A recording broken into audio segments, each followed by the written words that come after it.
प्रियंका चोपड़ा को देख के लगता है कि हाँ यार वो रानी ऐसी होती होगी। पेशवन भाई जो कैरेक्टर है उसका काशी भाई वाला कैरेक्टर है, और उसमें वो जब यूं बोलती है आपने हमसे हमारा गुरूर छीन लिया। बीच में एक मूवी थी बाजीराव। बाजीराव बाजीराव मेरा यूं हिस्ट्री में फेवरेट कैरेक्टर है यार। क्या गजब आदमी था। 40 साल की उम्र में मृत्यु हो गई।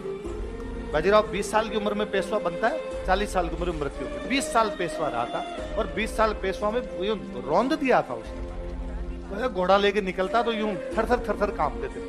कि दिल्ली का बादशाह था मोहम्मद शाह रंगीला। कौन था?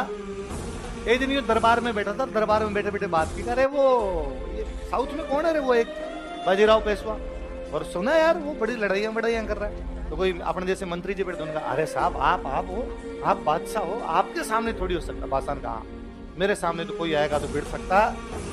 ये बात बाजीराव को पता थी कि कल तेरे बारे में दरबार में केवल बात।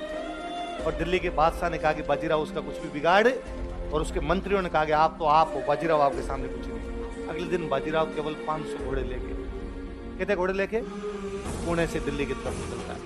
पुणे था उनका, पुणे से दिल्ली की तरफ। दिल्ली से बाहर बैठ जाते, दिल्ली अंदर जाते ही नहीं। 500 घुड़सवारों के साथ बाजीराव दिल्ली के पास जाके रुक जाता है। दिल्ली का बादशाह दिल्ली छोड़ के भाग जाता है। वो दिल्ली नहीं घुसा, 3 दिन तक दिल्ली के बाहर शिकार खेले उसने, पर दिल्ली के बादशाह की औकात नहीं भी दिल्ली आ जाए।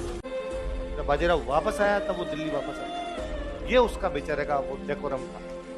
तब उसने आज के कितने साल पहले कहा था कि मराठों का झंडा अटक से अटक का हुआ। जिस आदमी ने अपना पूरा जीवन युद्धों में बिता दिया था, बाजीराव के लिए लाइन है कहीं पर, बाजीराव कभी हंसता नहीं, उसको लोगों ने कभी हंसते भी नहीं देखा। हमेशा लोगों ने उसको यूं गुस्से के अंदर उस प्रकार से देखा था। उस बाजीराव में उसे डांस करवाया, नाच रहा है बाजीराव, घर में घुस रहा है, काशी भाई